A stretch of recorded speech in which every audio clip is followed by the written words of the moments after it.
Is she growing Punja's onion again?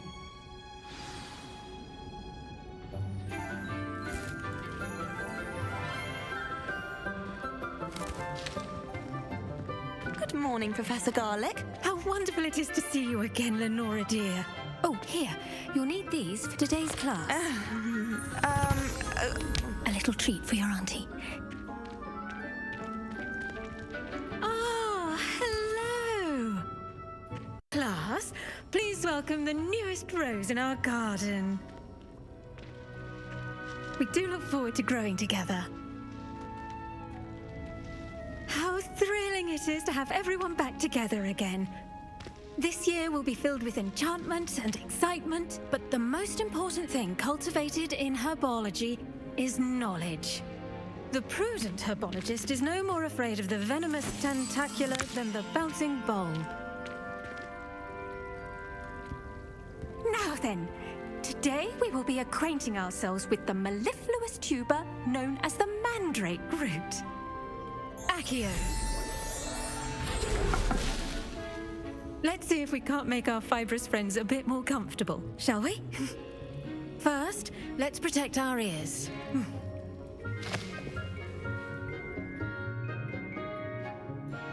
Now, everyone, grip their mandrake by the tendrils and give it a firm tug.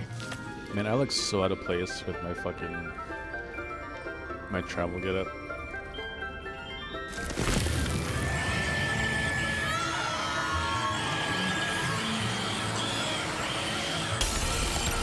Oh boy.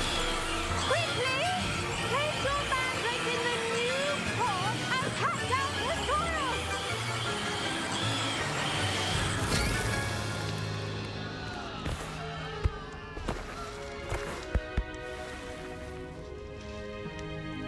The soil should envelop the root like a warm, dirty blanket, putting the mandrake right at ease. Reparo! I'm very sorry about that. Yours was a bit mature, I'm afraid. All right then, off you go. Splendid work, everyone. Now for our next task, we'll be planting dittany at our potting tables. You can all get started. The best time to plant a seed is last season. The second best time is now. I do wonder about Professor Fig.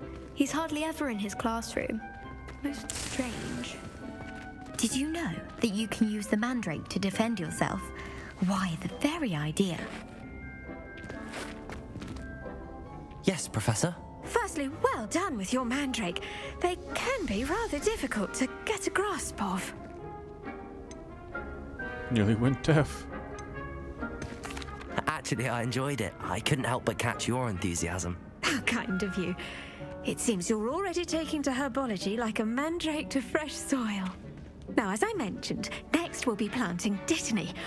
Let us find you some seeds. I already have some, Professor. Picked them up in Hogsmeade. You visited the Magic Neep. Wonderful. A prepared student is bound to bloom. I've arranged for you to have your own potting table here in the classroom. Wasn't easy to spare one on such late notice.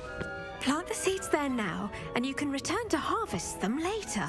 Even with soil, sunlight, and a bit of magic, they will take time to grow. Let's see how to balance my star thistle arrangement. Niffler's fancy or roses?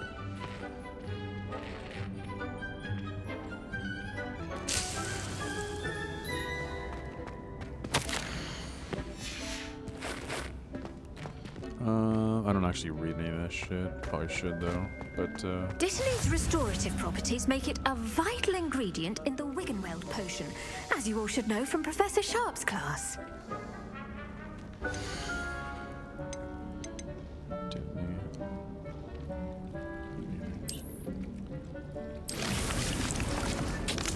oh, Well done! Once it can be harvested, your dittany will be ready to use in Wiggenweld potion. I'll let Professor Sharp tell you about that. Now, what say we branch out? introduce you to a different sort of flora, the Chinese chomping cabbage. You'll find that some plants are better suited to uses outside of a cauldron. The cabbages do get testy without something to chew. Fortunately, I have a dummy for them to gnaw on. Be a dear and let them have a good chomping. Yes, Professor. They're in the other greenhouse. It's just at the end of the footbridge leading out of this room. Your classmate, Mr. Pruitt, has kindly offered to accompany you. Come back and see me when you're finished. Oh, and mind your fingers. They do bite. Hello. Saw you on your way to Hogsmeade the other day. Nice to meet you. I'm Leander. I'll be showing you the Chinese chomping cabbages. Up these stairs will take us there, but your lead. All right, boss. Sounds good. Nice work in Defense Against the Dark Arts, by the way. Excuse me? Your duel with Sebastian! And he's good. Thinks he's really good. But you outright slaughtered him. It was brilliant. Oh. Well, thank you. I nearly put Sebastian in his place myself. I mean, I would have, if Hecate hadn't stopped me. Didn't she stop that dragon skull from crushing you? Typical Slytherin trick, dropping a dragon skull on someone during a fight. That's With typical. Gryffindors fight with honor. And Ravenclaws too. Here we are, home of the Chinese chomping cabbage. You know, it's funny. To me, that feels like months ago. But like in terms of, I guess, the actual plot of the story, it was probably like yesterday. You know what I mean? But we've done so many things between that introduction to where we are now that's like forever ago to me. I totally forgot about it. Now, see that dummy? Just toss the cabbages at it, and they'll do the rest. I'm sorry. What do I need to do? Garlic's nothing to it, Rit. I didn't mean to talk to you. I just wanted to fucking...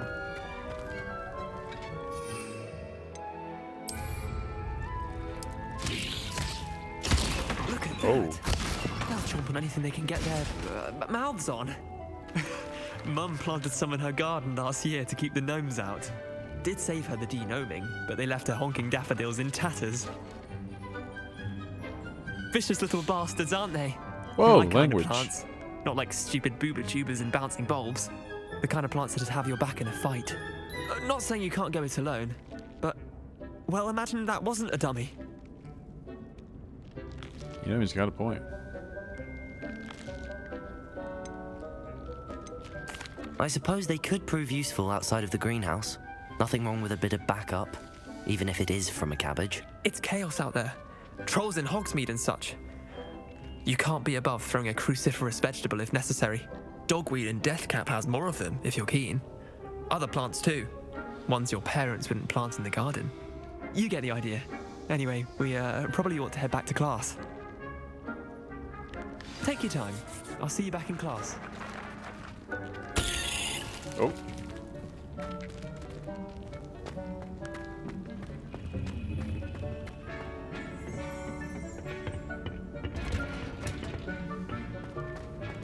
We went all the way that way just to go to this fucking door. Are you kidding me right now? I've always said that travel broadens the mind. Just waiting in And the with that fucking helpful doorstep. reminder as to why we should always wear our dragon hide gloves, I shall end our lesson here. Terribly sorry, Mr. Clopton.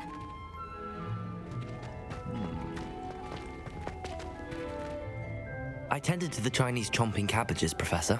Remarkable plants, aren't they? I hope they weren't too much trouble. Oh, don't see any bite marks or missing digits. And good, as you do seem to be quite green-fingered. Oh, I'm eager to see your skill in the soil continue to blossom. Magical plants have so much to offer. I'm eager to learn more. I'm glad. Herbology is a bounteous subject. Tend to your garden, and it will tend to you. Huh. Well, I suppose that's everything. Do come by for a chat sometime. I so enjoy checking in with my new students.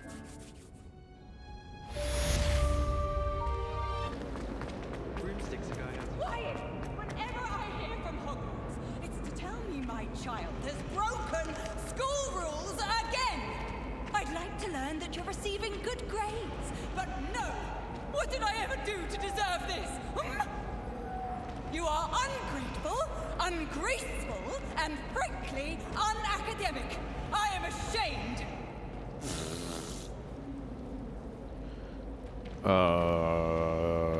Goddamn. Who is it even supposed to be talking to? Don't mind me. I've always liked these candles. Dude, I fucking want some of these candles so bad. They're so cool. Spine candles. I don't know why they look so fucking cool to me.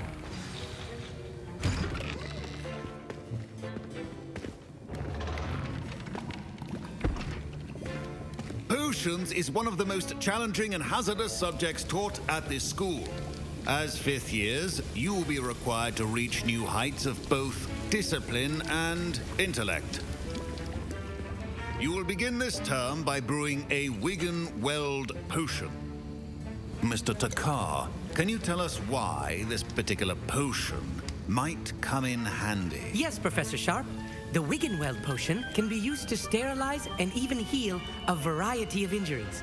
It can heal some injuries, but not all. Points for Ravenclaw. Before today's class is completed, each of you will have brewed a Wiggenweld potion of your own. You never know when you might need it. Please begin.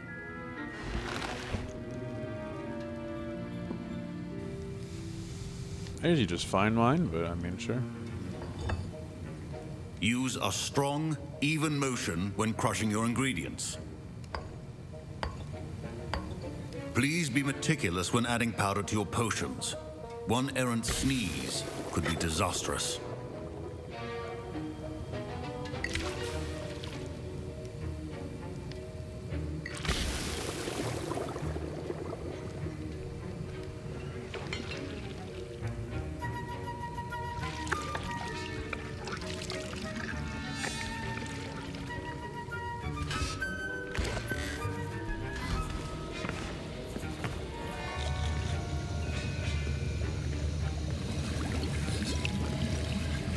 I see most of you have not forgotten how to stir.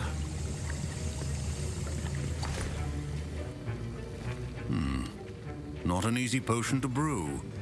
Well done. And from what I hear of your recent exploits in Hogsmeade, you'd also do well to practice brewing the defensive Edurus potion. Professor Weasley had you acquire the recipe from J. Pippin's, correct? Yes, sir. Good. For the moment, you can find the ingredients you need in my office. But in the future, you'll be expected to provide your own ingredients.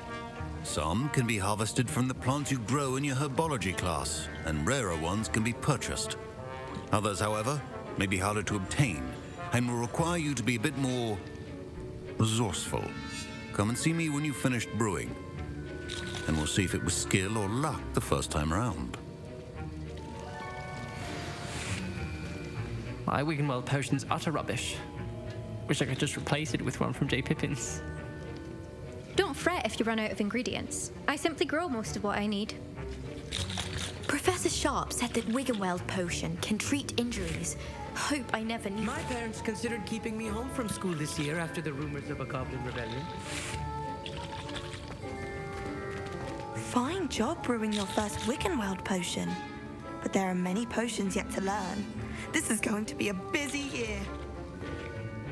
Did I hear Professor Sharp say that you have permission to go into his office? Yes, but why does that matter to you? Brilliant! And it matters because you can be a part of something truly creative. I'm Gareth, by the way. Okay. Gareth Weasley. Bit of a prodigy with potions, if I do say so myself. Pleasure to meet you. Wait, are you related to Professor Weasley? She's my aunt. Keeps too close an eye on me for comfort. Ugh. But she can't be everywhere. Listen, anyone with a troll-sized brain can brew an Edurus potion. I'm working on something that's certain to be spectacular. I'm just missing one tiny last ingredient that will add that extra spark. I suspect that's where I come in. You're as clever as I'd hoped. I simply need a single Fwooper feather. As you'll already be in Sharp's office with his permission, perhaps you could grab it for me. Fuck it. I'll get you the Fwooper feather, as long as you're certain Sharp won't miss it. I assure you he won't. Fwooper feathers aren't that valuable. Wait until you see what I'm brewing. Hurry back to me when you have the feather.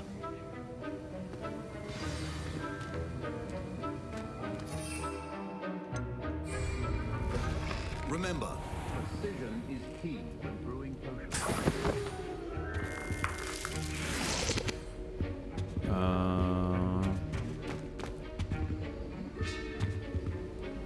Bro, he's hella gonna notice this. What you mean?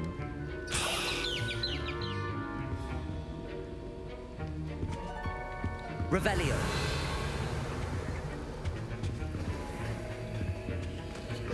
A well-prepared witch or wizard always has a few potions on hand. Alright, dog.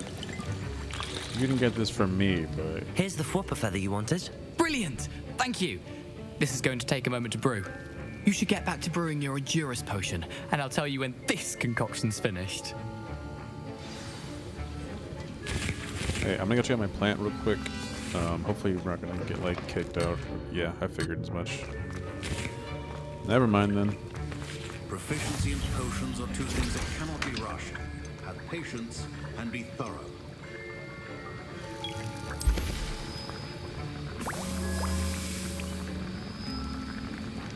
Just gotta wait. And now we add the mallow sweet, and... That's odd. What's happening? Wait, it's not supposed to... Ah!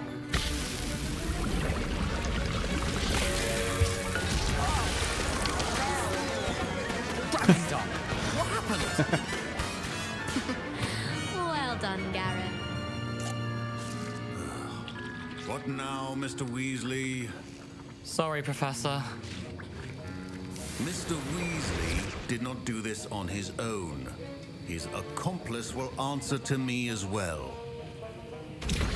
No, I'm pretty sure he did it on his own. I brewed an Endurus potion as you asked, Professor. I'm surprised you had the time. You seemed rather busy helping Mr. Weasley brew chaos. What you mean? I'm not sure what you're talking about, Professor. You will not earn favor with me by failing to take responsibility for your actions. I suggest you heed my warning. As for the work you did today at your own cauldron, I will say you've done well. I confess I was skeptical given the advanced nature of this class and the fact you're a new student. I'm glad I was able to meet your expectations. A rare occurrence.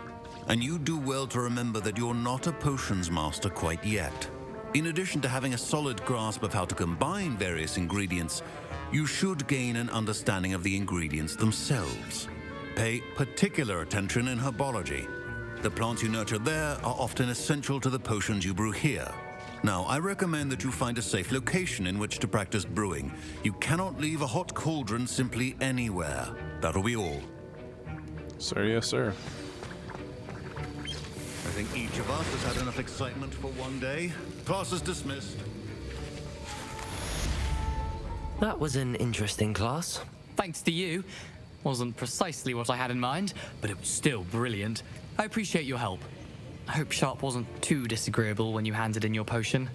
Heard him talking about taking responsibility. Yeah, that's cool. Professor Sharp was annoyed, but we sorted it out. No harm. Cheers to that. He probably had a good chuckle after we left.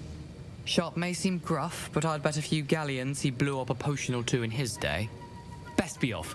Next time we talk, I promise, fewer explosions. You got it. Greetings. I understand you're quite the enterprising young Ravenclaw. Professor Fig tells me you found a long-lost book for him. I'd like to talk to you about it.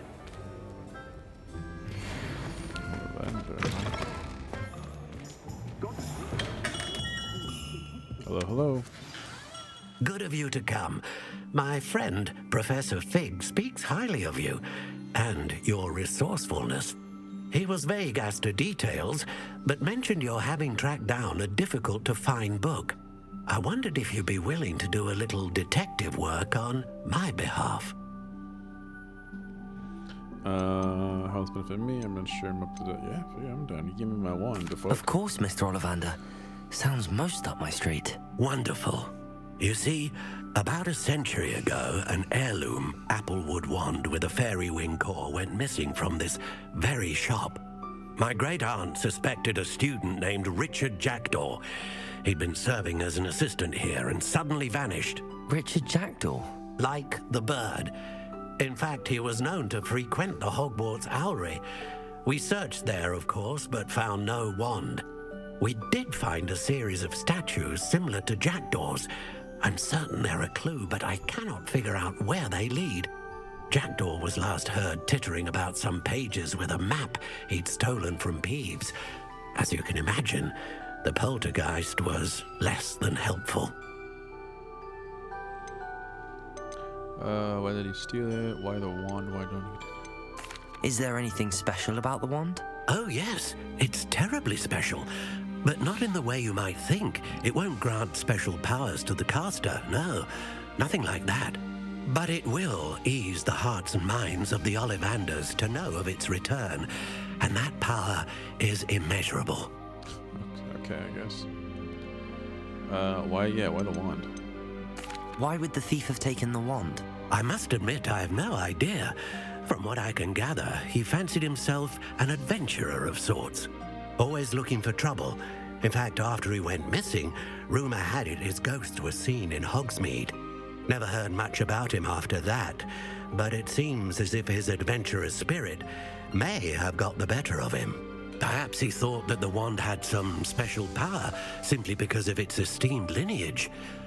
Astonishing how misunderstood the art of wand-making is. I'll have a look for you. You've certainly given me plenty to go on. Ah, you've brought hope to this old wand-maker's heart.